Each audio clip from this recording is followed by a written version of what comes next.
Le 16 décembre 2017, des images de l'US Navy créent la sidération parmi la population américaine. Jusque-là classées secret défense, 3 vidéos d'objets volants non identifiés filmés par des F-18 sont révélées au public. Elles seront authentifiées par la Navy en novembre 2019. La première vidéo remonte à novembre 2004. Elle est filmée par une patrouille à proximité du porte-avions américain Nimitz. Sur ces images, un objet en forme de gélule effectue des manœuvres qui défient les lois de la physique. Ce sont les radars du navire de guerre USS Princeton qui confirment la présence de plusieurs objets ce jour-là. Une patrouille de F-18 est immédiatement envoyée sur place et filme l'un de ces objets volants non identifiés. Dans le jargon militaire et scientifique, on les appelle PAN, pour phénomènes aérospatiaux non identifiés. Dans le même temps, le très sérieux New York Times révèle l'existence d'un programme secret. Ce soir, CNN a appris que le Pentagone avait un programme de recherche secret sur les ovnis. Le programme s'appelait le Programme d'identification avancée des menaces aérospatiales, dirigé par l'officiel Luis Elizondo. Des dizaines de millions de dollars ont été alloués au programme par l'ancien leader de la majorité au Sénat, Harry Reid. À cette époque, j'étais le chef du Sénat et j'ai parlé au sénateur d'Hawaï, Daniel Inouye, et au sénateur de l'Alaska, Ted Stevens. Ils étaient tous deux représentants du comité des crédits. C'est lui qui détermine où les crédits pour la défense sont investis. Il contrôlait aussi ce qu'on appelle les fonds secrets, des lignes de budget noires qui n'apparaissent nulle part. C'était secret, c'était classifié. Et je leur ai demandé de se rencontrer dans une chambre sécurisée du Capitole. Là, je leur ai exposé les faits. Et je leur ai dit que je voulais qu'on dépense de l'argent pour essayer de comprendre de quoi il pouvait bien s'agir. Ces révélations sont reprises par tous les médias américains. La divulgation de l'existence d'un programme secret à 22 millions de dollars pour étudier les ovnis est prise très au sérieux. Alain Juillet est l'ancien directeur des renseignements des services secrets français, la DGSE. Le fait que ce soit un sénateur américain qui ait demandé, qui ait insisté pour qu'il y ait cette enquête, montre quand même que ça correspond à une vraie problématique.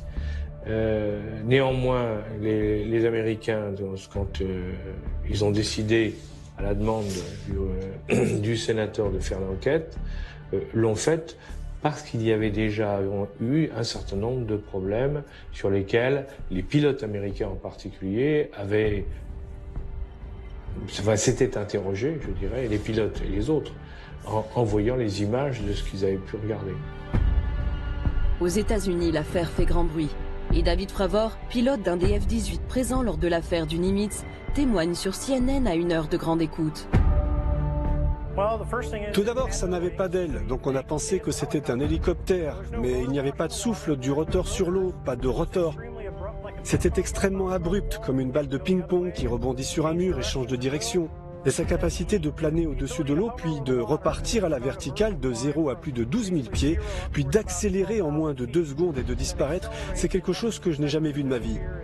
Je crois, comme les autres témoins de ce phénomène, qui ont vu l'objet ce jour-là, qu'il s'agit de quelque chose qui ne vient pas de notre monde. Pour les experts, ce témoignage est hallucinant et légitime les vidéos. Jusqu'ici, les militaires se gardaient bien de donner leur avis. Quelque chose venait de changer aux États-Unis. L'armée des États-Unis a dit OK, on n'a plus besoin de garder tout cela secret. Donc, les pilotes peuvent rapporter ce type de phénomène sans avoir peur pour leur carrière. Dorénavant, ils peuvent rapporter cela à leurs supérieurs. Avant, ils ne pouvaient pas le faire. Mais les Américains ne sont pas les seuls à étudier le sujet de façon sérieuse. À travers le monde, de nombreux pays ont créé des organismes ou des programmes de recherche sur les phénomènes aérospatiaux non identifiés. En France, la commission Sigma 2 examine les cas les plus crédibles comme celui de l'affaire Nimitz. Donc on a essayé de reconstituer ce qui a été observé lors des exercices navals qui se déroulaient entre le Nimitz, Princeton, etc. Du 10 au 13 novembre 2004, un certain nombre d'observations répétitives d'écho-radars, 8 à 20, observées au-dessus des îles Catalina, sur une trajectoire sud, à 80 000 pieds et à peu près 100 nœuds. Donc 100 nœuds, c'est une vitesse qui est extrêmement basse pour un avion, et qui plus est à des altitudes de ce niveau. Créé en 2013, Sigma 2 est constitué de pilotes de chasse, d'ingénieurs, de militaires et même d'astronautes, dont le français Jean-François Clairvoy. Pierre Bescon, lui, est l'ancien directeur du site de Kourou en Guyane, où sont lancées les fameuses fusées Ariane. Je ne suis pas du tout d'accord avec certains scientifiques, par exemple, qui disent oh, bon, tout ça c'est des bêtises. Non, si on fait des observations qui sont avérées avec des gens qui ont l'habitude d'observer, comme les pilotes par exemple de chasse, qui voient des choses et c'est pas n'importe quoi ce qu'ils ont vu, si on ne comprend pas, on range l'information sur une étagère en attendant d'avoir une compréhension scientifique un peu meilleure de certains phénomènes physiques, en attendant de pouvoir travailler correctement sur le sujet. Mais on ne dit pas c'est des bêtises. De mon point de vue, ça n'a pas de sens. Quand on dit faut-il croire aux ovnis, aux phénomènes aérospatiaux identifiés, le sujet n'est pas là. Il y a des recherches qui se font sur le sujet. ECHO, donc, qui sont répartis de façon uniforme au nombre de 14 sur une distance d'à peu près 100 miles, avec des altitudes variant de 28 000 pieds jusqu'à 500 pieds. Et ces informations donc sont corrélées entre les différents radars. Sigma 2 travaille en étroite collaboration avec le très officiel Centre national des études spatiales français, le CNES, et plus précisément l'une de ses branches, le GEPAN, groupe d'études et d'informations sur les phénomènes aérospatiaux non identifiés. Depuis plus de 40 ans, il tente d'élucider l'origine de certains ovnis. Le GEPAN est à la charge de collecter, d'analyser et d'informer par rapport à des observations qui ont été faites par des témoins sur le sol français. Le GEPAN n'est pas un service d'alerte, n'est pas un service de recherche, n'est pas un service de surveillance de l'espace, mais bien un service d'analyse des témoignages à partir de témoignages humains, plus des photos qui accompagnent, des croquis et toute information que peut nous amener le témoin. Notre rôle au niveau technique, c'est de faire une analyse par rapport à des phénomènes connus. On cherche un rapprochement entre l'observation, qui est empreinte d'émotion, qui est empreinte d'étrangeté. Oh! Oh! Mais ne hurle pas comme ça! Oh! Oh maman! Mais c'est quoi? Pourquoi tu hurles? Mais c'est extraordinaire! Arrête de hurler comme ça, enfin! C'est des étoiles! Mais non, c'est pas des étoiles! On n'a jamais vu ça! Je vais dire après. Mais il faut surtout appeler, il faut appeler je sais pas quoi là. C'est le rôle donc du GEPAN, c'est d'arriver à identifier des phénomènes connus qui peuvent correspondre, ou probables, quand on n'est pas totalement sûr, quand on n'a pas la preuve, ou dans certains cas qu'on n'arrive pas à exploiter parce que les données ne sont pas assez complètes. Et sinon, avec des données complètes ou une étrangeté mais qu'on n'a pas expliquée, on reste sur des cas inexpliqués. C'est d'ailleurs l'un de ces événements en France, très proche des cas révélés par l'US Navy, qui est à l'origine de la création du GEPAN. Un ancien directeur du groupe, Jean-Jacques Velasco, qui fut en poste pendant 21 ans, aujourd'hui expert indépendant, se souvient d'ailleurs qu'une affaire non élucidée est à l'origine de la création de l'organisme. En France, en 1951, un cas a sollicité en fait l'intervention de l'armée de l'air.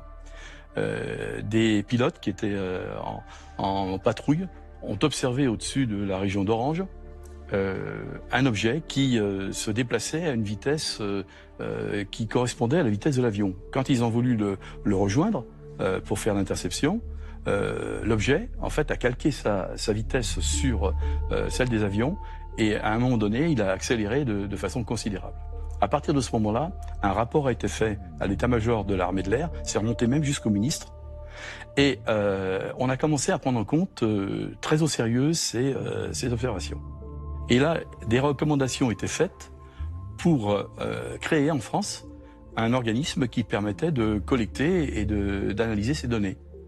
Et c'est ainsi que Claude Poher, qui était un ufologue, mais en même temps astronome, et qui travaillait au CNES, a été chargé de créer le GEPAN. Je trouve que c'est le courage du CNES, à une époque, d'avoir dit eh ben, on va répondre à cette interrogation-là, et donc on crée le GEPAN. Et ça, c'était très courageux, parce que précisément, c'est une approche qui est scientifique.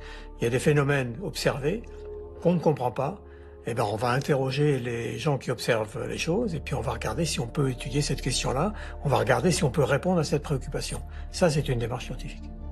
Donc la première patrouille, en fait, est envoyée à peu près 60 miles du Nimitz. Il y a l'observation d'une trace d'écume au niveau de l'eau.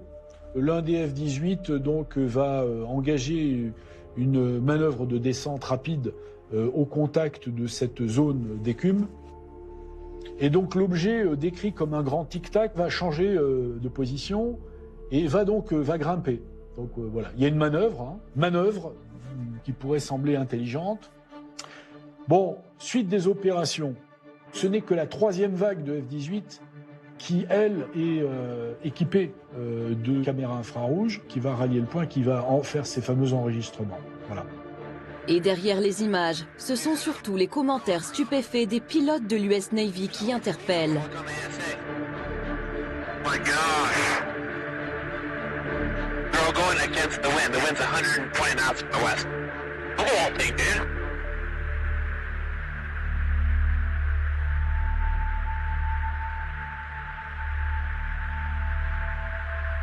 That's not our LNS though, is it? It's not. That is an LNS, dude. Well, if there's like... Look at that thing. It's rotating. Là, on est dans quelque chose, c'est indiscutable, si vous voulez. Il y a le pilote qui l'a vu, il y a les caméras qui ont filmé, il y a le tour de contrôle qui a identifié aussi, mais il y a plein de choses. Là, il y a un problème. Un certain nombre de cas montrent à l'évidence qu'il y a une interaction vis-à-vis notamment des avions. Et ça, c'est tout à fait démontré. Quand vous prenez le nombre de cas aéronautiques à l'échelle mondiale, de cas officiellement recensés, vous êtes sur un chiffre de l'ordre de à peu près 2000 cas. Sur les 140 cas qui sont retenus, on a tout à fait les stéréotypes de ce qui est raconté depuis 1947, à savoir des objets qui ont des vitesses qui peuvent aller de 0 jusqu'à des vitesses de 10 000 et 20 000 km/h, enregistrées par les radars, des accélérations absolument phénoménales, des trajectoires qui ne correspondent absolument pas à des trajectoires que pourraient faire des avions, à savoir tourner autour des avions, avoir des trajectoires avec à la verticale puis brutalement partir à l'horizontale. Parfois, ces objets non identifiés font preuve de comportements intelligents. Ils semblent tester les capacités des avions de chasse qui les poursuivent. En 1956, à une époque où aucune technologie n'est capable de dépasser 2000 km/h, des objets lumineux survolent à très haute vitesse la base militaire de Lake Nice en Angleterre. Les radars enregistrent des accélérations brutales jusqu'à 6000 km/h, puis des arrêts instantanés qu'aucun appareil terrestre n'est capable d'effectuer. L'un des objets lumineux finit par poursuivre un avion de chasse comme s'il voulait engager le combat. Même la CIA s'est penchée sur l'affaire. L'agence de renseignement l'a révélé en 2006 en rendant publique une partie de ses archives secrètes. Et ce n'est pas le seul cas du genre. Ce que je veux dire, c'est qu'on pensait que ces objets n'apparaissaient que dans les airs. Mais ce n'est pas vrai. Il y a eu des phénomènes inhabituels dans l'eau, sous la mer. Et pas une seule fois, mais plusieurs fois. Les gens racontent d'étranges phénomènes survenus à des bateaux, interrompant parfois même leur communication radio. Donc oui, je pense que c'est extrêmement important de faire tout ce que l'on peut pour comprendre de quoi il s'agit. Pour preuve, l'un des cas les plus énigmatiques qui ait été soumis à la commission Sigma 2. Il remonte à 2013 et n'a toujours pas trouvé d'explication. Un dossier qui n'est pas totalement clos, qui est un cas d'observation qui est fait au soir du 25 avril 2013 sur l'aéroport d'Aguadilla, à Porto Rico. D'abord par le contrôle aérien. Le contrôle aérien relève des échos radars bizarres. Bon. Et puis signalerait une lumière à un avion de patrouille maritime américain qui est équipé d'une caméra infrarouge visible qui va être utilisée donc dans cette affaire-là. On voit une tache fluctuante donc d'un objet qui se promène, on va dire au-dessus, je dirais, des abords de l'aéroport. Ce qui est plus extraordinaire par contre, c'est qu'après, cet objet semblerait survoler la mer et plonger dans l'eau sans effet de splash, disent les Américains, et laisser d'ailleurs une trace thermique dans l'eau, ce qui est bizarre, parce qu'en fait, un objet immergé dans l'eau, l'eau est opaque aux infrarouges, et donc va constituer normalement un écran qui efface toute trace. Il se trouve qu'il y a une trace résiduelle qu'on ne sait pas bien expliquer, et enfin, pour terminer, cet objet semble ressortir de l'eau et se séparer en deux. Ce cas exceptionnel a été longuement étudié par un groupe d'experts américains qui s'est procuré les images peu de temps après leur tournage. Des images réalisées à partir d'un avion des services secrets intérieurs des États-Unis. Ce cas incroyable a fait l'objet d'un rapport de 160 pages, résultat de plusieurs mois d'enquête. Ses conclusions sont claires, le phénomène reste inexplicable. En particulier, sa capacité à rentrer dans l'eau sans faire de vagues, puis à se séparer en deux, demeure un mystère scientifique et technique.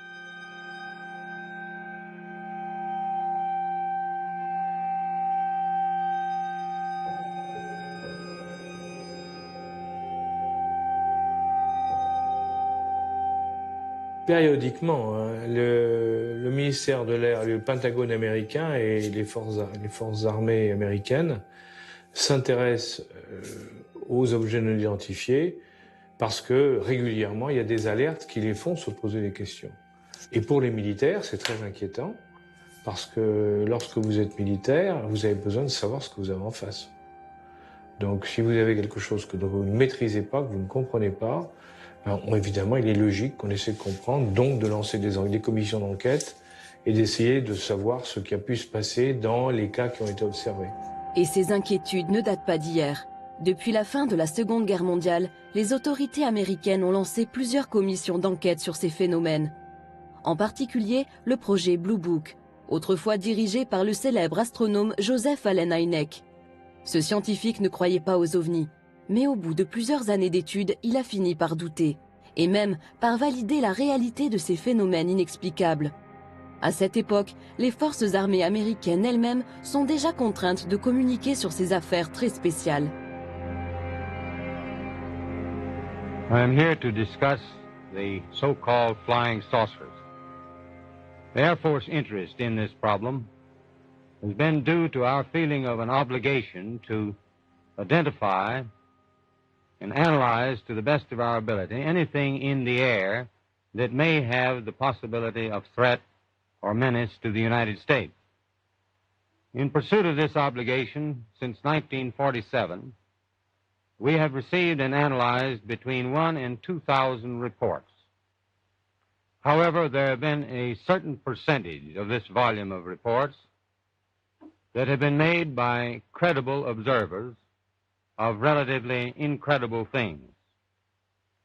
It is this group of observations that we now are attempting to resolve.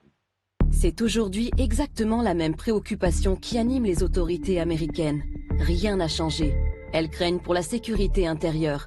Elles doivent protéger les populations d'une attaque potentielle. Comme dans les années 50, cette interrogation a motivé l'analyse des images filmées par l'US Navy ces dernières années. C'est même la raison d'être du fameux programme A-Type. Il y a eu beaucoup d'événements rapportés.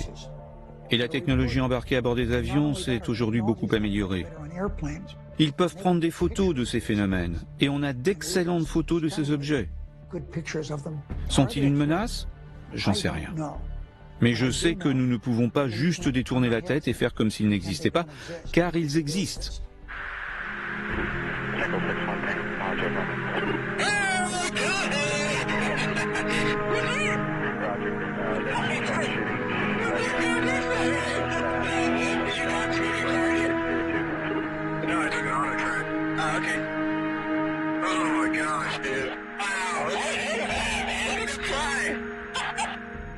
Après la Deuxième Guerre mondiale, beaucoup de gens ont pensé, les Américains pensaient que les Russes étaient derrière les objets volants non identifiés en disant eh bien, si les Russes ont trouvé de nouvelles technologies et les utilisent pour nous espionner.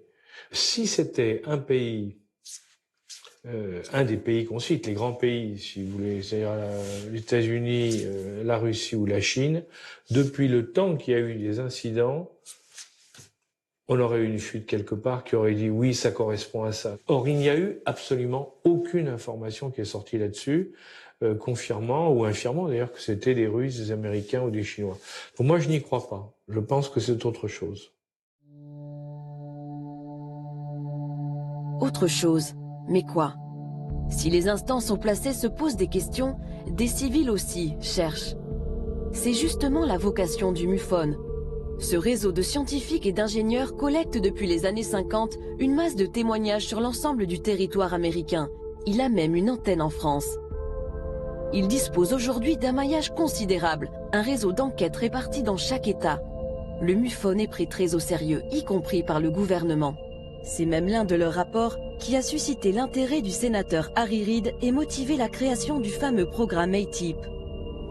C'est en se basant sur les données du MUFON que cette information a été utilisée pour justifier au Congrès les fonds pour le programme ATIP. C'est ce qui a été révélé dans l'article en première page du New York Times le 16 décembre 2017 à propos des développements secrets du Pentagone liés aux ovnis. Ce sont les données du MUFON qui ont été utilisées pour justifier la mise en place de ce programme. 10 ans plus tard, quand l'histoire éclate en couverture du New York Times, c'est vraiment, selon moi, le début de la divulgation d'un vrai phénomène. Et c'est pourquoi les gens y prêtent vraiment attention. Divulgation. Le mot est lâché. Cette révélation est-elle involontaire ou organisée? En effet, depuis le 16 décembre 2017, des officiels militaires ou politiques font des apparitions régulières dans les médias. Opération de communication, ça c'est indéniable. On peut difficilement imaginer qu'aux États-Unis, des militaires, des anciens du Pentagone, etc., communiquent de façon totalement libre, débridée, sans qu'il y ait eu, je dirais, un certain cadrage. À partir du moment où vous avez une campagne de communication par des professionnels et qui expliquent effectivement ce genre de choses, le moins qu'on puisse dire, c'est qu'au minimum, c'est une sensibilisation de la population américaine. Au minimum. Hein. Ça peut être aussi la préparation à une nouvelle réalité, c'est-à-dire qu'un jour, on leur dise, ben oui, ça existe, et voilà comment c'est. On les aura préparés à ça. Imaginez simplement qu'on nous dise, écoutez, maintenant on est sûr de nous, on a la preuve que notre monde est également visité par d'autres mondes, où il y a des passages entre plusieurs mondes qui se font, autant vous dire que ça va quand même créer un vrai problème au niveau, ça va faire réfléchir beaucoup de monde, parce que ça veut dire qu'on rentre dans autre chose. Et une problématique où il y a effectivement, il y a des risques qu'on ne maîtrise absolument plus. A priori, ils sont gentils, mais on n'en sait rien. Et de toute manière, on ne maîtrise rien. Alors, donc là, donc ça veut dire qu'on est avec quelque chose qu'on ne maîtrise pas. Or, vous savez que l'être humain, et surtout aujourd'hui, déteste se trouver dans des situations où il ne maîtrise pas, il ne contrôle pas la situation. C'est visiblement ce que pensent aussi les experts américains du MUFON. Paul Hynek est très bien placé pour le savoir. Il est le fils du directeur du fameux programme Blue Book qui fut dirigé par Joseph Allen Hynek dans les années 50 et 60. Il baigne dans les rapports depuis son enfance. Il perçoit lui aussi une véritable rupture dans la politique de communication des autorités américaines. La divulgation de l'existence du programme ATIP, programme d'identification avancée des menaces aérospatiales, et la divulgation récente de ce que la marine a vu et a admis avoir vu sur une période de plus de 9 mois, tous les jours des ovnis, et ils ne peuvent pas les expliquer, et ils ont bien franchement besoin d'aide. Donc il me semble, et mon ami Richard Dolan est très convaincant dans ses présentations qui ont mené à ce qui pourrait être une grande divulgation. Il me semble, dans les activités récentes du gouvernement américain, que le gouvernement essaye d'habituer la population à la possibilité d'une grande révélation.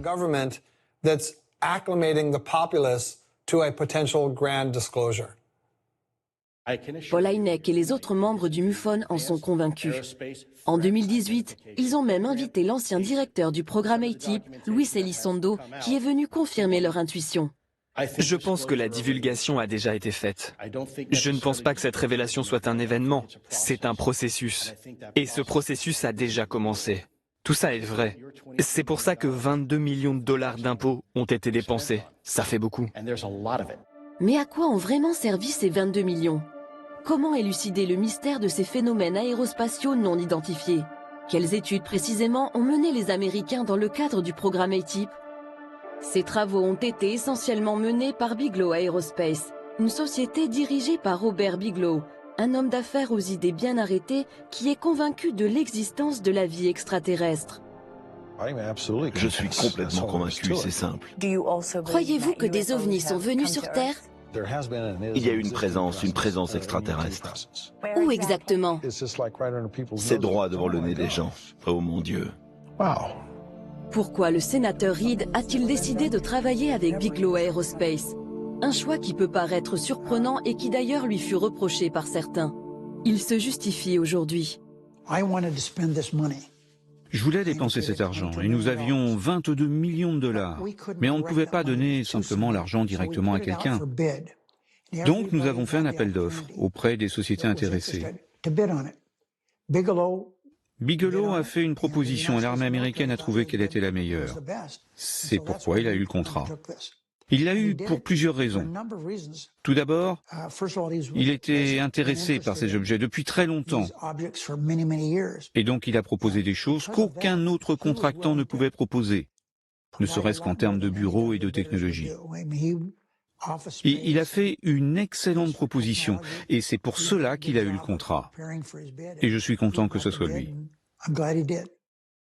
Alors sur quel domaine la société Bigelow Aerospace a-t-elle travaillé? Sur ce document récemment déclassifié de la DIA, le département du renseignement militaire américain, on découvre les recherches menées par la firme. Au total, 38 sujets d'études très complexes qui concernent des technologies futuristes et non maîtrisées aujourd'hui.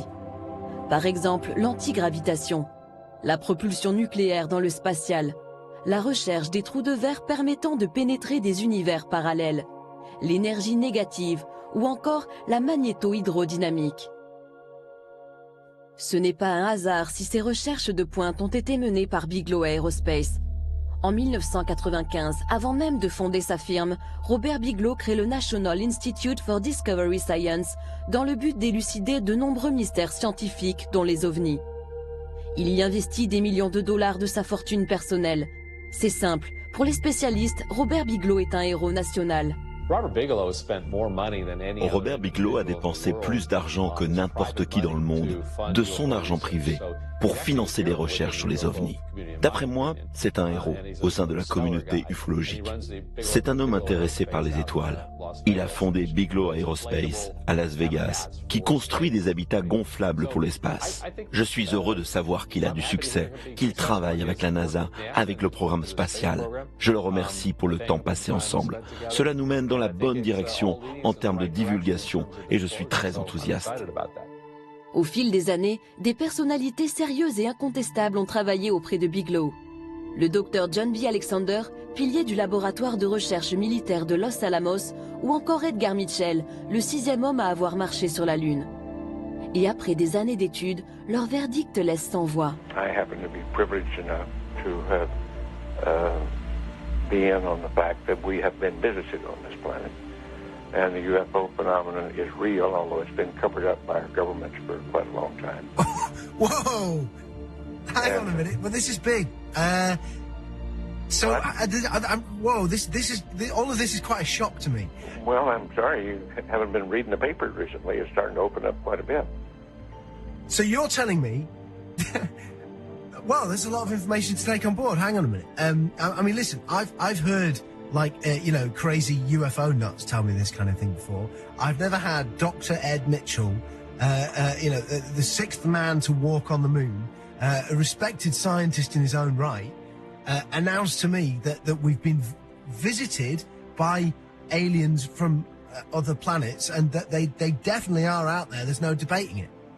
Well, that's the first time you've ever talked to me, or I've told you about it before.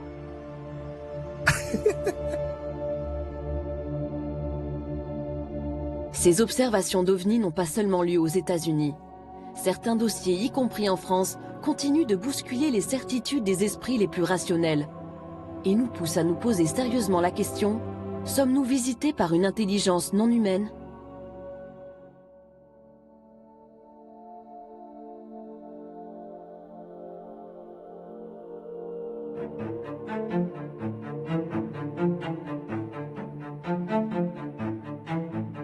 Parmi les cas qui ont été examinés au GEPAN, il y a le cas de Valençol.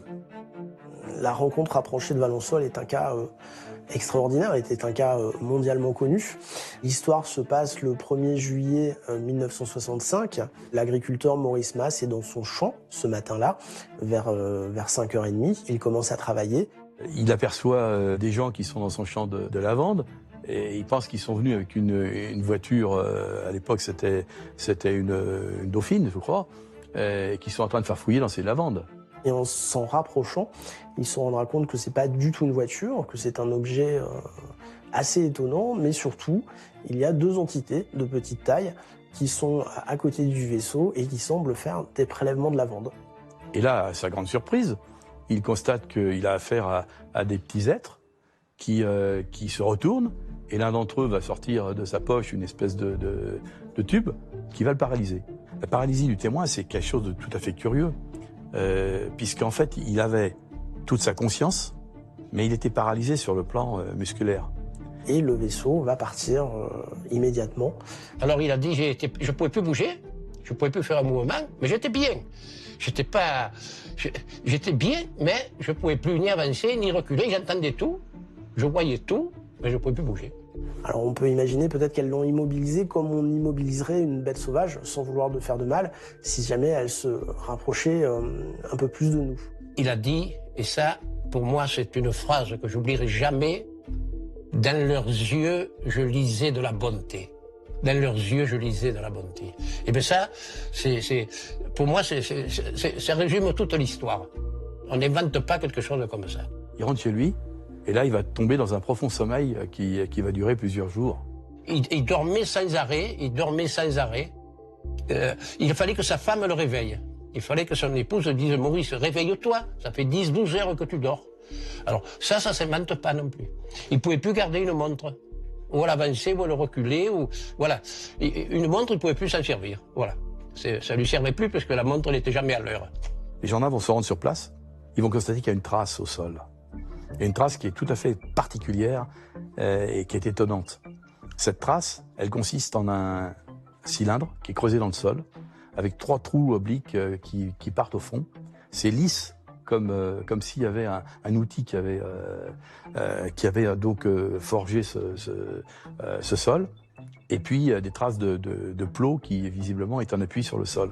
Il y avait un trou, donc, et dans lequel j'ai envoyé ma main sur à peu près une hauteur de 50 cm et qu'on pouvait dire qu'il y avait comme s'il y avait des griffes qui s'étaient comme une arrimage. C'est bien ça, hein, dire bon là. Et là, tu vois ici, là, de ce côté, il y avait les amandiers là. Ouais.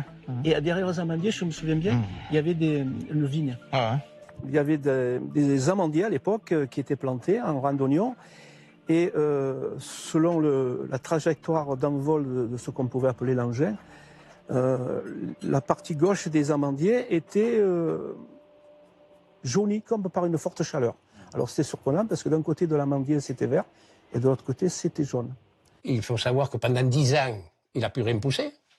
Il a replanté de la lavande, il a replanté du blé. Pendant 10 ans, sur ce petit morceau, c'est pas parce que c'était pas quelque chose d'immense, hein. Donc il n'a plus rien poussé. Ça lui est tombé dessus. Il n'aurait jamais rien dit à son meilleur ami.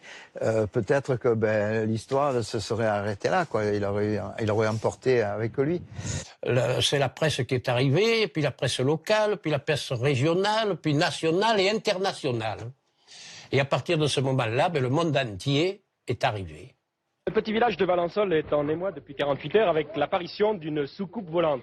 Je me trouve au Café des Sports de ce charmant petit village. Il fait très chaud, les joueurs de belote s'en donnent à cœur joie. Dites-moi, messieurs, le principal témoin de l'affaire, M. Masse, est parti en vacances. Est-ce que quelqu'un pourrait me raconter quelque chose? Est-ce qu'il y a quelqu'un qui a vu ou à qui on a raconté quelque chose? Allez, monsieur Moisson. Le patron de l'établissement, M. Moisson. C'est aujourd'hui... M. Masson est aujourd'hui la vedette du village. Vous fûtes en quelque sorte le confesseur de M. Masse qui était dans son champ lorsqu'est apparue cette soucoupe volante. Alors racontez-nous. Ça, la matinée, Maurice Masse est venu, c'était un ami. Et il m'a raconté qu'il avait vu un engin se poser dans son champ. Et oui. Il m'a dit de ne pas en parler, vu qu'il serait peut-être embêté. Et vous avez pu garder le secret combien de temps? Jusqu'au lendemain. Et le lendemain... Le matin, tout le monde, enfin, on a un peu parlé et tout le monde prend ça, est venu. Tous les journaux de la région, sont venus, voilà. Rien s'est posé là-dessus. Les empreintes sont très visibles. Sont très visibles, oui. Et ce n'est pas quelque chose qui peut être fait par des amateurs? Non, par aucun appareil connu, je ne crois pas. Est-ce que M. Mass est une personne qui s'amuse à faire des blagues de temps en temps? Non, moi, là j'ai l'impression que vraiment il a dit la vérité parce que vraiment il était un peu émotionné de l'engin qu'il avait vu. Hein. Cette affaire, elle a suscité beaucoup de réactions. Il y a même par exemple le professeur Yves Rocard, qui était quand même académicien, et qui s'en est occupé. Il y a beaucoup de gens qui ont, à l'époque, qui ont parlé de cette enquête. Mais ce qui est intéressant, c'est que au GEPAN, on avait les 3 rapports de gendarmerie. Le GEPAN classe aussitôt ce dossier stupéfiant parmi les cas les plus inexplicables qui lui ont été soumis. Même le père de la bombe atomique française, Yves Rocard, se penche longuement sur l'affaire. Et justement, le nucléaire semblerait avoir un lien très étroit avec le phénomène. Les tests nucléaires, il faut le savoir, c'est quelque chose quand même qui est effrayant, parce que 540 bombes nucléaires ou thermonucléaires qui ont été balancées dans l'atmosphère, c'est énorme. Et ça correspond, dans la période entre 1960 et 1961, à une explosion tous les 3 jours, faite par les Américains ou les Soviétiques.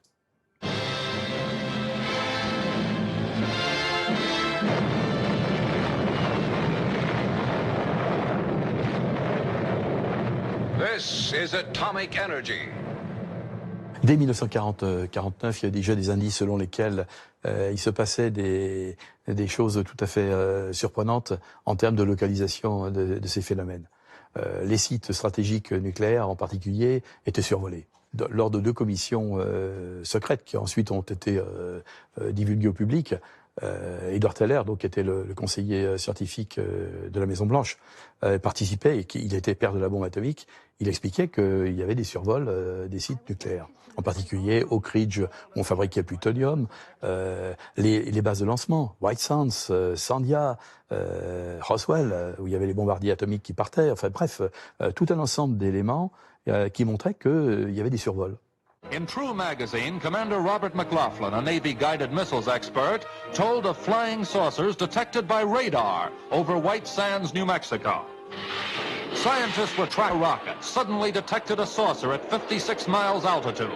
Over 100 feet in diameter, the disk was traveling at 1,800 miles per hour, rapidly outranged their instruments. But there had been time for precise, accurate measurements. Says McLaughlin, that saucer could not have been made on Earth. Par exemple, j'ai appris que plusieurs bases de missiles dans le Midwest, dans le Dakota, ont été mystérieusement désactivées.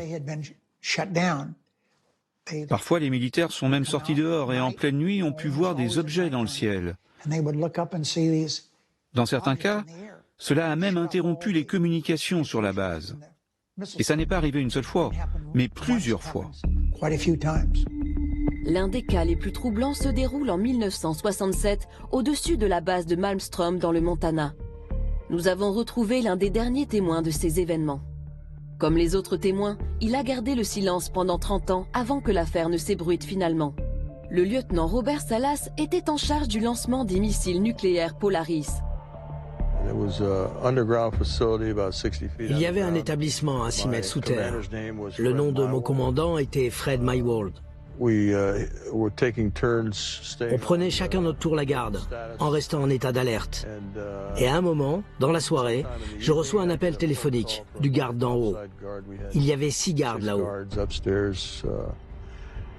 Il voyait d'étranges lumières dans le ciel, qui volaient très vite,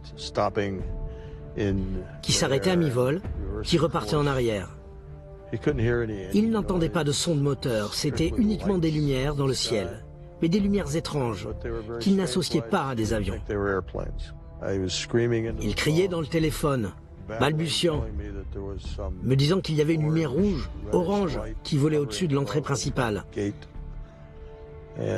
tous les gardes là-haut étaient prêts avec leurs armes. Et il m'a demandé ce qu'il devait faire. Bien sûr, j'étais sous le choc en écoutant ce qu'il me disait. Lui, il était clairement effrayé. Je lui ai dit de s'assurer que rien ne rentre dans la zone de défense et qu'il pouvait utiliser toute force nécessaire. Ensuite, il a raccroché. Il m'a dit qu'il devait raccrocher car l'un de ses gardes était blessé. Je suis allé réveiller mon commandant et alors que je lui ai expliqué les appels téléphoniques, nos missiles se sont éteints. On avait 10 missiles sous notre contrôle et les 10 missiles se sont éteints. On est passé en mode no-go. On ne pouvait plus les lancer, on ne pouvait plus les utiliser. Et c'est ce que nous avons rapporté au poste de commandement.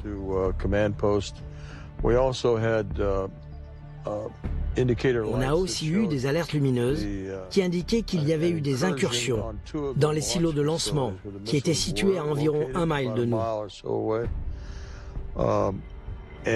Donc j'ai envoyé des gardes là-bas pour vérifier la sécurité de ces installations et ils ont vu d'autres ovnis qui survolaient le site. Quand vous superposez les lancements, enfin les tests dans l'atmosphère, avec les cas d'OVNI, vous vous apercevez que vous avez une similitude au niveau des courbes, avec un décalage de 2 ans. C'est très curieux. Alors je ne peux pas l'expliquer, hein, simplement je constate que les 2 courbes ont la même forme et qu'elles correspondent en fait à chaque fois à des tests nucléaires. Certains vont même beaucoup plus loin et n'hésitent pas à parler officiellement d'extraterrestres en mission commandée. Paul Hélierre a été pendant 3 ans le ministre de la Défense du Canada. Pendant la guerre froide en 1961, il y a eu environ 15 ovnis en formation qui ont volé de la Russie vers l'Europe et le commandant suprême des Alliés était très inquiet. Et dans les 2 camps, on était prêt à déclencher l'arme nucléaire. Et puis les ovnis ont changé de direction pour retourner vers le pôle Nord. Donc ils ont décidé de faire une enquête qui a duré 3 ans et ils ont découvert qu'au moins 4 espèces différentes d'extraterrestres ont visité la Terre depuis des milliers d'années. Donc nous avons une longue histoire avec les ovnis. Et il y a eu une augmentation de leur activité depuis des dizaines d'années, depuis que nous avons inventé en fait la bombe atomique. Ils sont très inquiets sur le fait que nous pourrions l'utiliser à nouveau parce que l'ensemble du cosmos est connecté et cela ne nous affecte pas seulement nous, mais d'autres entités dans le cosmos.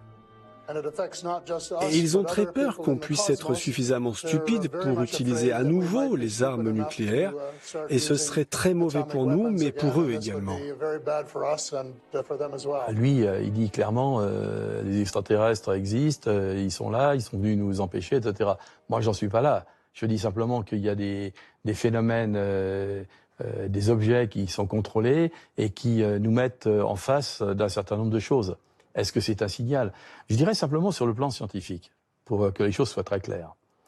Nous, on est capable aujourd'hui, avec des satellites, de détecter des explosions de supernovas qui se trouvent à des dizaines d'années-lumière.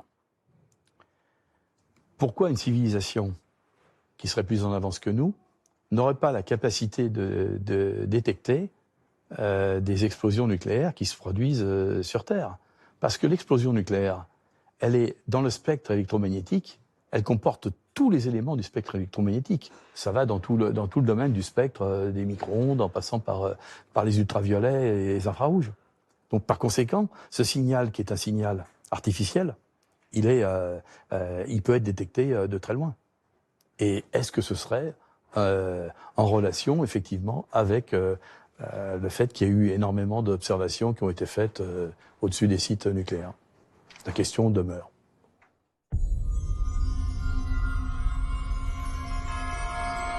En 2012, en France, le journaliste David Gallet filme des parapentistes à proximité de la centrale nucléaire de Cattenom en Moselle. Il capte sur sa caméra un étrange objet lumineux pendant quelques secondes. Cet objet semblerait avoir été filmé le même jour en Suisse et en Allemagne.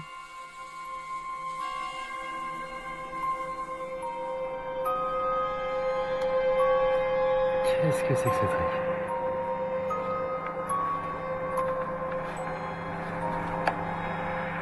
J'essaye de suivre le phénomène qui va parcourir l'intégralité de l'horizon je dirais en 20 secondes à peu de choses près. Donc qui va quand même relativement vite, 5-6 fois plus vite qu'un avion de ligne par exemple. Et puis je le suis tant bien que mal parce que ça va passer devant le soleil, c'est pas si simple que ça, parce que c'est une lumière qui passe devant le soleil, on voit plus rien, mais je le récupère. Et à la fin, le phénomène semble, en tout cas moi, ce que j'ai dans l'objectif, disparaître, s'évaporer.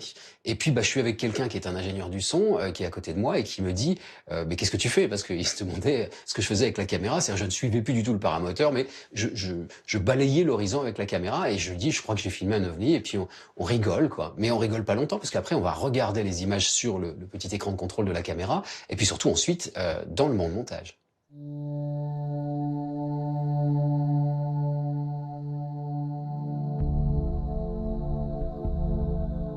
Toujours en France, Michael Vaillant, expert data consultant auprès du GEPAN depuis plus de 12 ans, fait clairement le lien entre apparition d'ovnis et survol d'installations civiles et militaires en France dans une étude qu'il a publiée sous l'égide de l'Université de Toulouse.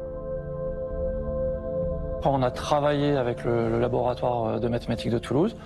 On a fait une étude mathématique en 2015 qui a permis de montrer qu'il y avait une significativité statistique importante entre la répartition des phénomènes inexpliqués et les centrales nucléaires, mais aussi avec les sites pollués. Alors on peut s'interroger effectivement sur la nature de l'intelligence qui est responsable de ces observations, s'il y a une intelligence, parce que ça peut être encore une fois des phénomènes naturels, hein. Et s'il y a une intelligence, elle peut être peut-être endogène, peut-être exogène, toutes les pistes sont ouverte évidemment. Quand on dit endogène, c'est au sens, ça peut être terrestre, ça peut être une surveillance par des pays étrangers qui s'intéressent par exemple à l'état de nos technologies, de nos sites nucléaires. Et peut-être exotique, peut-être une surveillance. On peut entendre par exotique des intelligences que l'on n'a pas identifiées mais qui peuvent être sur Terre, des groupes. On peut imaginer effectivement des extraterrestres si on voulait. C'est probablement l'hypothèse la plus extrême à ce stade. Et on peut s'interroger dans ce cas-là aussi, pourquoi il y aurait des intelligences extraterrestres qui viendraient observer comme ça des sites nucléaires ou des sites pollués. C'est assez, a priori, ce serait assez étrange et savoureux. Que ce soit pour surveiller les humains qui jouent avec le feu nucléaire ou pour toute autre raison, ils sont désormais de plus en plus nombreux, politiques, ingénieurs, chercheurs, à oser parler clairement d'une intelligence non humaine. Je ne peux pas parler au nom du gouvernement, je n'en fais plus partie.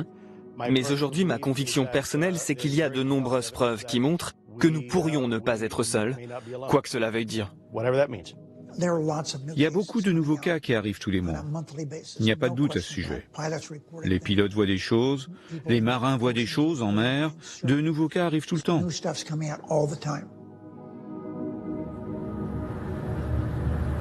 Look, nothing in the sky at all.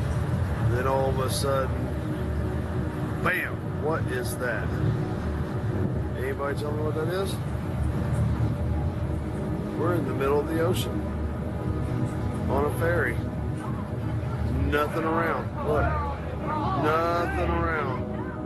No land, no nothing. The reason we had so much secrecy. S'il y avait autant de secrets, c'est parce que les gens ne comprenaient pas ce qui se passait. Et plutôt que d'effrayer la population, ils l'ont juste ignoré, en espérant que cela disparaisse. Mais ça n'a pas disparu. Et aujourd'hui, l'armée est obligée de faire quelque chose parce que maintenant, il y a trop d'événements. Parce que les pilotes d'avion n'ont plus peur de dire ce qu'ils ont vu. Ceux qui le prennent le plus au sérieux aujourd'hui, ce sont les scientifiques, parce qu'ils disent qu'il y a quelque chose. D'où viennent-ils, hein, et comment fonctionnent-ils? C'est ça qui est intéressant. C'est pas imaginable autrement que par des technologies qui sont bien plus en avance que la nôtre. Donc on n'est pas en capacité de le faire. Ça veut dire que ça vient d'ailleurs. Et si ça vient d'ailleurs, ben, ça vient de l'espace obligatoirement. Une intelligence qui viendrait de l'espace. Ce qui faisait sourire la communauté scientifique pendant de longues années devient aujourd'hui un vrai sujet.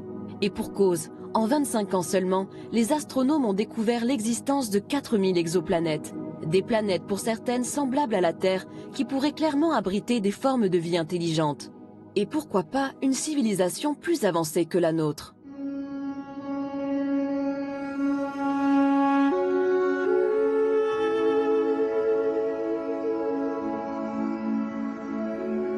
Avi Loeb est le directeur du département d'astrophysique de la prestigieuse université d'Harvard. Il est aussi le patron de 2 instituts sur les mathématiques et les trous noirs qui rassemblent de nombreux physiciens, astronomes et mathématiciens. Autant dire que c'est l'un des chercheurs les plus sérieux et respectés au monde dans son domaine. Or, avec ses équipes, il a étudié l'un des phénomènes les plus surprenants jamais observés dans l'espace proche, l'arrivée d'un objet interstellaire non identifié au comportement unique et sidérant. Son nom, Oumuamua, qui signifie en hawaïen le messager.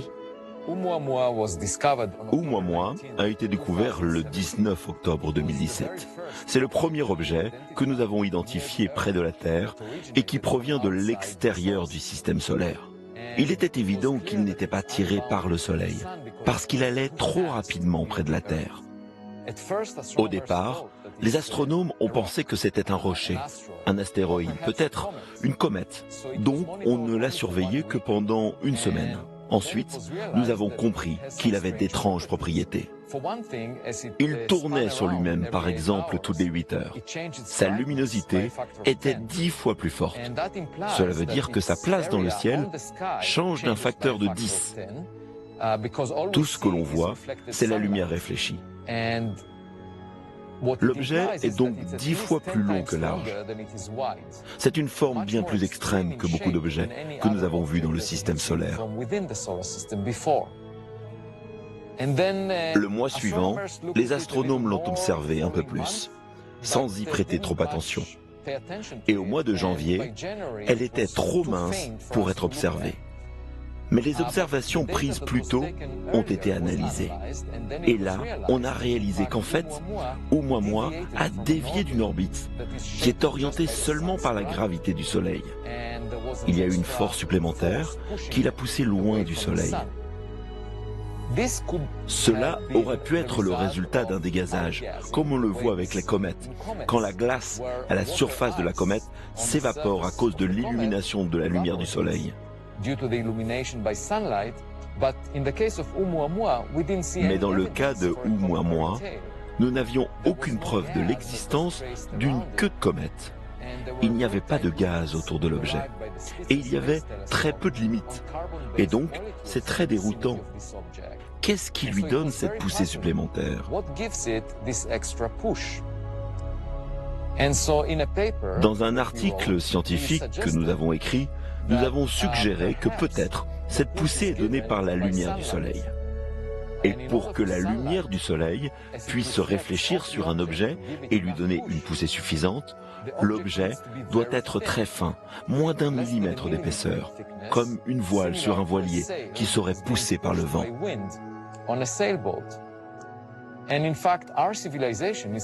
Notre civilisation développe actuellement la technologie des voiles solaires, où l'on utilise la lumière des étoiles pour naviguer. Et le résultat, c'est que lorsque la lumière vient rebondir sur la voile, cela lui donne une poussée qui peut l'amener à de très grandes vitesses, potentiellement jusqu'à la vitesse de la lumière. Donc, dans l'article, nous disons qu'il est possible qu'il s'agisse d'un dispositif qui a été fabriqué de manière artificielle et qui a été envoyé par une civilisation extraterrestre. Nous avons mentionné cela comme une possibilité, simplement parce que l'explication alternative, qu'il s'agit d'une comète, est incompatible avec les données.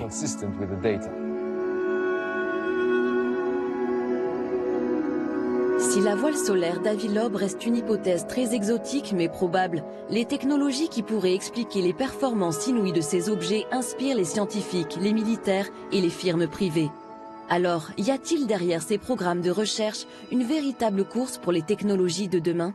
Alors, la technologie qui est utilisée par ces engins, apparemment en tout cas, est une technologie que nous ne maîtrisons pas. Parce qu'il est évident que si on trouvait la solution qui permet à un engin non identifié de se balader de vitesse zéro à vitesse extraordinaire et à évoluer n'importe comment, il est évident que ça intéresserait tout le monde. Parce que ça changerait le rapport à l'aviation de chasse, hein, entre autres. Après tout, si on trouve quelque chose, ça peut aider la défense française. Donc on est toujours dans la même logique de dire, ben, si on trouve quelque chose, ça peut nous aider à comprendre le phénomène et pourquoi pas à en tirer parti. Alors la firme Bigelow et le fameux programme américain à 22 millions de dollars avaient-ils pour but d'élucider ces phénomènes et technologies inconnues pour en tirer parti? Le sénateur à l'origine du programme semble l'affirmer. Est-ce que je pense que la technologie, le programme pour lequel nous avons dépensé de l'argent a aidé? La réponse est oui. Avons-nous des réponses? Oui, nous en avons, mais pas tant que ça. Moi, je m'intéresse à la science, et je pense que nous devons connaître l'origine de ces phénomènes. D'où viennent-ils? Et je pense également que nous devons être compétitifs. D'autres pays, dont la France, ont fait le travail en essayant de comprendre tout cela. Et je suis à peu près certain que la Chine également. Ainsi que la Russie, qui est dirigée par un ancien responsable du KGB, je suis certain qu'ils ont aussi fait le travail. C'est pourquoi je pense qu'aujourd'hui, nous devons le faire, ce travail, nous, les États-Unis. Dans cette compétition, les Américains semblent donc bien partis. Si l'on reprend la liste des sujets d'études de la firme Bigelow, on constate de nombreux programmes sur des thématiques non maîtrisées aujourd'hui, mais dont les applications seraient révolutionnaires. Parmi les sujets les plus sensibles, l'antigravité, ou la capacité de s'affranchir des lois de la physique et notamment de la pesanteur. Faire voler un objet sans résistance physique ou sans être attiré au sol. J'ai maintenant une quasi-certitude que dans tous les cas où on a vu quelque chose de bizarre qui a été parfaitement identifié, on a aussi bien vu qu'il y avait un phénomène, c'était en effet face à un engin qui ne tenait pas, qui ne fonctionnait pas avec la gravitation classique, on était dans l'antigravitation. Ça, je crois que c'est une quasi-certitude dans tous les cas de figure. Ces technologies futuristes nécessitent la conception de nouveaux matériaux. On les appelle métamatériaux. Récemment, une firme privée a signé un contrat de recherche et développement avec l'armée américaine sur ces technologies. En juin 2018, le docteur Al Puthoff, cofondateur de cette société et ancien participant du programme ATIP, fait à ce sujet des déclarations surprenantes. C'était un échantillon multicouche de bismuth et de magnésium. Cette couche de bismuth est plus petite qu'un cheveu humain. L'échantillon de magnésium fait 10 fois la taille d'un cheveu humain. Il a potentiellement été récupéré durant le rapatriement d'un véhicule spatial avancé qui se serait écrasé. À Las Vegas, au mois de juin 2018, le physicien Al Puthoff a laissé entendre que cet étrange objet de métamatériaux venait d'un crash d'OVNI. Mais il n'en est pas sûr. Puthoff et son collègue, le docteur Eric Davis, sont sur le point d'identifier un ensemble de petites pièces qui semblent au-delà de tout ce que l'humanité peut fabriquer. Cet échantillon a été créé par des couches plus fines que des microns, via un processus inconnu sur Terre et dans un but que nous pouvons seulement supposer. Aucune preuve a été trouvée que quelqu'un ait déjà créé quelque chose comme ça. Quand on en parle à des gens du domaine de la création de matériaux, ils disent qu'ils ne savent pas pourquoi quelqu'un voudrait créer quelque chose comme ça. Il n'est donc plus seulement question de comprendre l'origine des ovnis, mais bien d'en tirer parti. Ces métamatériaux présenteraient ainsi des propriétés exceptionnelles qui pourraient s'avérer très utiles et très rentables. Ils ont des métamatériaux. J'ai vu les photos. J'en ai parlé avec eux. Ils essaient de comprendre comment ça fonctionne. Il semblerait que si l'on envoie une fréquence dans ces matériaux, ils l'évitent. Enfin, c'est ce que l'on m'a dit. Je ne l'ai pas vu, je ne connais pas les détails, mais ils essayent de comprendre exactement comment ils ont été fabriqués. C'est un matériel créé avec du bismuth et c'est stratifié. Donc, c'est nouveau pour nous. Et on essaye de comprendre comment cela fonctionne. Ces savoir-faire pourraient aussi nous permettre de résoudre l'équation écologique et lutter contre le réchauffement climatique. L'énergie et le système de propulsion sont tout de suite deux choses. Parce qu'il semble y avoir ce potentiel alléchant d'énergie illimitée, gratuite, sans impact écologique qu'on pourrait se procurer. Que ce soit l'antigravité ou quelque chose même au-delà de la propulsion photonique, la téléportation ou quelque chose comme ça. Donc nous pourrions maîtriser l'univers physique comme on ne peut même pas l'imaginer aujourd'hui. Cela nous propulserait au-delà des combustibles fossiles, de l'énergie solaire et de l'énergie nucléaire vers une énergie illimitée et abondante pour tous. Ce qui peut faire des choses loin au-delà de ce que nous pouvons faire maintenant. Maîtriser de nouvelles technologies, apporter des solutions écologiques radicales, de véritables défis pour tous les gouvernements, mais aussi un enjeu pour l'humanité. La question fondamentale est sommes-nous seuls? Et la seconde question, si nous ne sommes pas seuls, sommes-nous les gars les plus intelligents du coin? Il pourrait y avoir des civilisations qui sont beaucoup plus avancées que nous. Et il pourrait avoir des technologies que nous pourrions peut-être développer, mais dans longtemps. Si on établit des contacts, ou on voit des preuves de ces civilisations, ce sera un choc pour nous. Ce serait comme un homme des cavernes qui regarde un téléphone portable et essaie de l'interpréter comme un caillou. Une civilisation technologiquement très avancée, c'est presque l'équivalent de Dieu. Elle peut faire des choses qu'on ne peut même pas imaginer. Nous pourrions apprendre beaucoup d'une telle rencontre. Nous pourrions aussi développer une certaine modestie, parce que pour le moment, nous pensons que nous sommes les plus intelligents. Et en fait, dans l'histoire de l'humanité, nous pensions que nous étions au centre de l'univers physique, que le Soleil tournait autour de la Terre. Et nous avons fini par réaliser que nous ne sommes pas le centre de l'univers physique. La Terre tourne autour du Soleil. Le Soleil tourne autour du centre de la Voie lactée. Et la Voie lactée se déplace d'une façon aléatoire dans l'univers qui est plein de galaxies similaires. Donc nous n'avons pas de statut spécial dans l'univers. Mais beaucoup de scientifiques préfèrent encore croire que nous sommes au centre de l'univers biologique, de l'univers vivant, que la vie est unique sur Terre et en particulier, la vie intelligente est unique sur Terre. Et je pense que la façon dont nous pouvons être plus modestes, c'est en rassemblant des preuves de ce qui se passe là-haut. De l'infiniment grand à l'infiniment petit. Du visible à l'invisible, l'univers est encore pétri de mystères. Mais si l'hypothèse d'une intelligence non humaine venue d'autres planètes est la plus souvent avancée, d'autres théories émergent mêlant espace-temps ou univers parallèles. Philippe Guillemant est un ingénieur physicien au CNRS. Il a consacré sa vie à l'intelligence artificielle et à la physique théorique.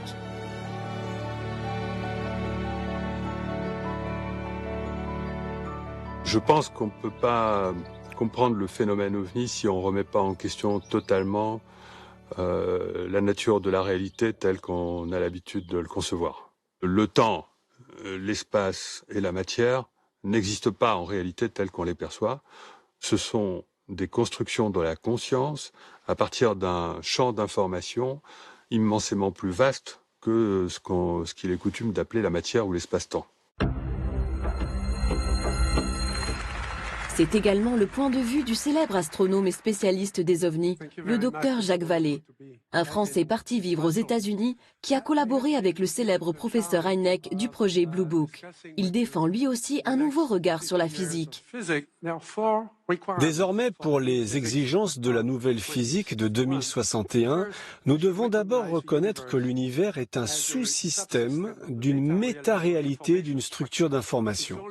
Tout est une structure d'information et c'est simultané. Nous devrions reconnaître les dimensions comme un artefact culturel. Nous créons les dimensions car nous avons de petites bibliothèques, des coordonnées X, Y et Z, mais nous n'avons pas besoin d'elles en physique. Donc nous devrions faire comme nous le sentons avec le concept de dimension dans la physique du futur. Le présent est plus que déterminé, comme le dit Philippe Guillemant. Il est déterminé depuis le passé et depuis le futur. Finalement, la conscience génère l'impression d'espace et de temps. C'est la conscience traversant ce flux d'informations et créant l'illusion de l'espace et du temps. Jacques Vallée a également travaillé avec le docteur John B. Alexander, ancien colonel de l'armée américaine qui était impliqué dans divers programmes de recherche militaire sur le paranormal. Avec Vallée, ils ont été tous deux embauchés par le milliardaire Robert Bigelow dans les années 90, lorsque celui-ci a fondé le National Institute for Discovery Science pour étudier les ovnis et les expériences de mort imminente. Selon moi, il y a une interrelation entre tout et entre bien des phénomènes. Et un des problèmes quand on étudie les ovnis, c'est qu'on a tendance à isoler les paramètres prématurément. Comme vous le savez, je me suis intéressé aux expériences de mort imminente. J'ai fait un doctorat sous la direction du docteur Elizabeth Kubler-Ross.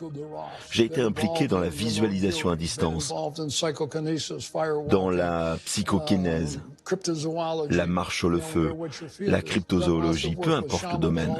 J'ai travaillé avec beaucoup de chamans dans le monde. Selon moi, ces choses sont interreliées et la conscience humaine en fait partie. Oui, on rentre dans la spiritualité. Et quand on mélange science et spiritualité, ça rend les gens très nerveux.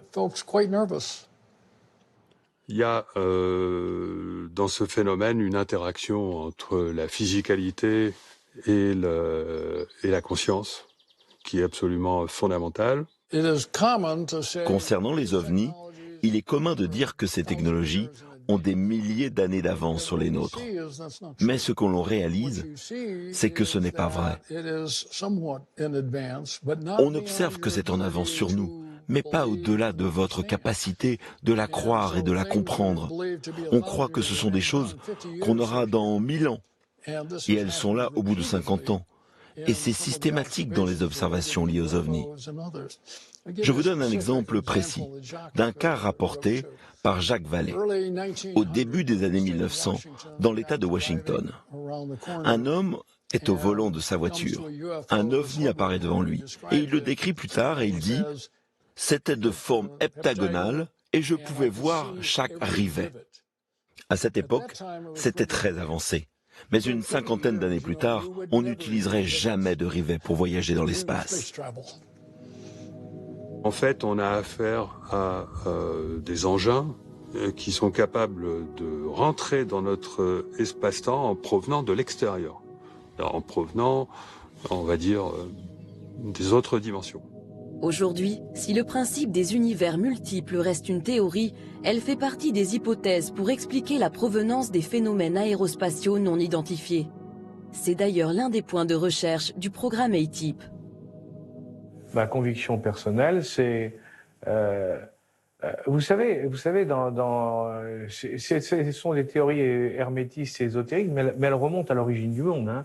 On les retrouve dans les civilisations anciennes, on les retrouve partout, et pas seulement pas en Europe, ou en Égypte ou ailleurs, mais partout on retrouve la même chose.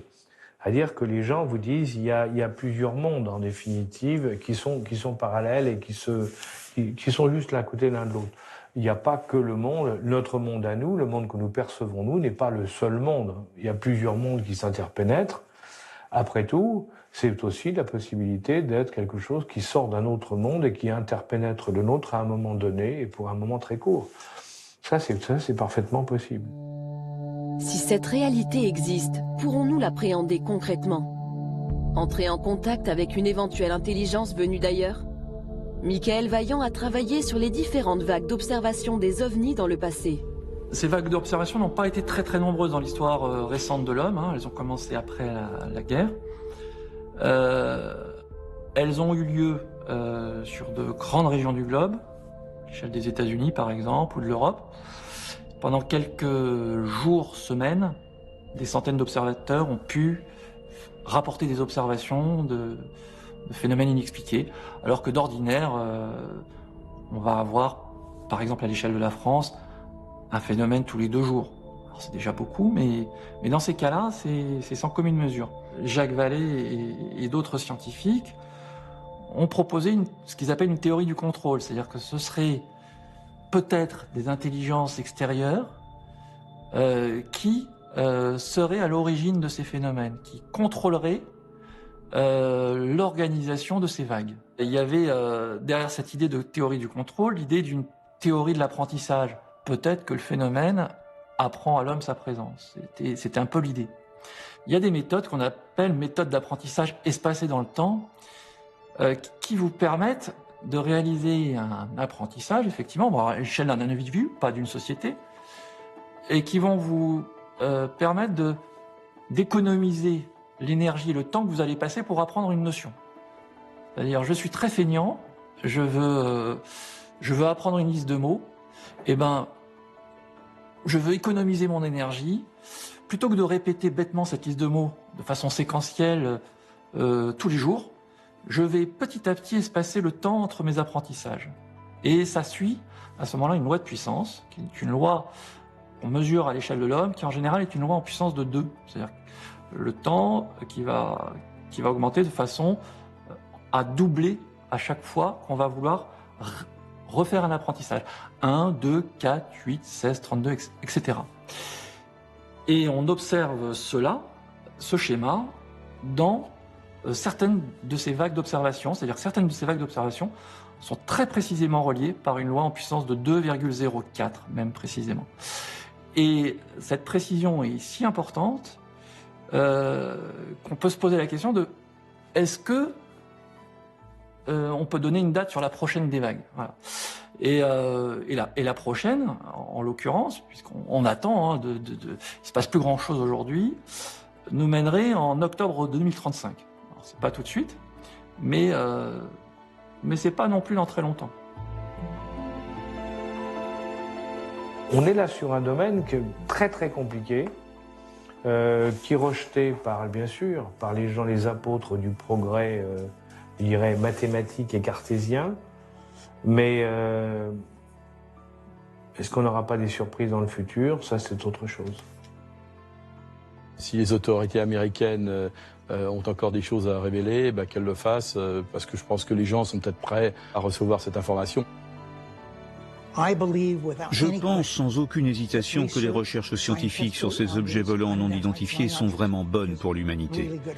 Pas seulement pour les États-Unis, mais pour le monde entier. Je pense que s'il n'en tenait qu'à moi, ce que je ferais avec les autres pays travaillant là-dessus, eh bien, c'est de se rencontrer et de partager les informations. Que les États-Unis partagent avec la France, la Chine, la Russie, nous devons le faire parce que c'est quelque chose qu'on ne comprend pas. On doit travailler ensemble et rendre ces informations publiques et les partager. C'est important, pas seulement pour notre pays, mais pour toute la civilisation humaine.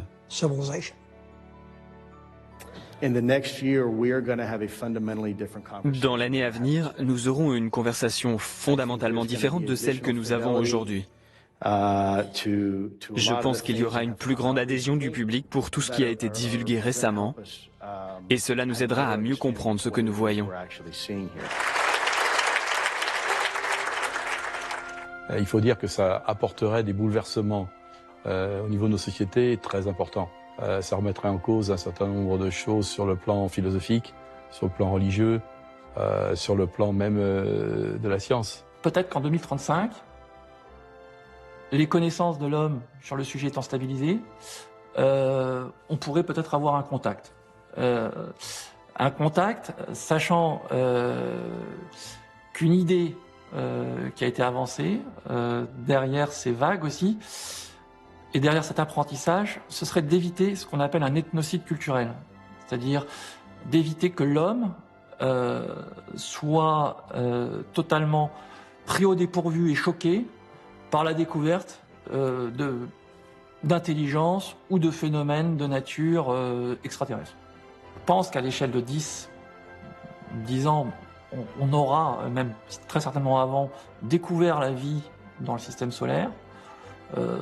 Pas intelligente, mais au moins la vie. Et ça permet, ne serait-ce que ça, de poser les briques, en tout cas les fondations d'un édifice intellectuel qui permet de s'interroger plus loin. En tout cas pour le scientifique, qui permet d'oser penser qu'il y a peut-être, au-delà de la vie, une vie intelligente. Et donc ça fait progresser aussi les mentalités. Ces sujets vont devenir de plus en plus mainstream, c'est ça que ça veut dire. Il y a plus de planètes comme la Terre qui sont habitables dans le volume observable de l'univers qu'il y a de grains de sable sur toutes les plages de la Terre.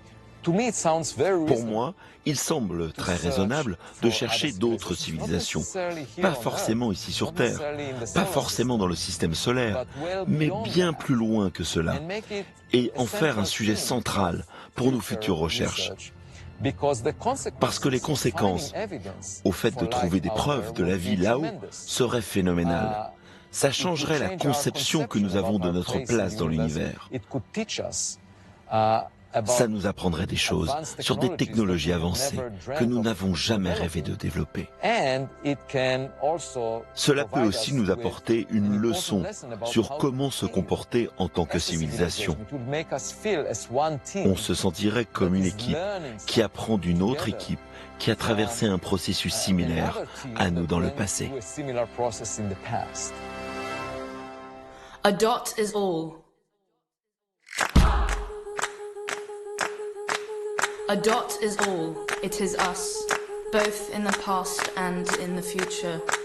A dot is nothing. It is you. Unseizable, a mere step. Bodies and electrons racing. A dot is a mere moment, a crossroads. Hypothetical journeys. Never to cease, to leave, to return, to hope and to rise. To start over, so soon. To doubt, however, invisible or immense, which however move the clock of our thoughts. On se trouve devant un phénomène qui contrôle la réalité du témoin. Donc le problème, c'est que le témoin nous raconte un truc auquel on ne peut pas croire parce qu'il faisait partie du phénomène à ce moment-là. C'est-à-dire le témoin vraiment rapproché. On se trouve un petit peu, si vous voulez, l'analogie qui me plaît beaucoup, c'est le cinéma.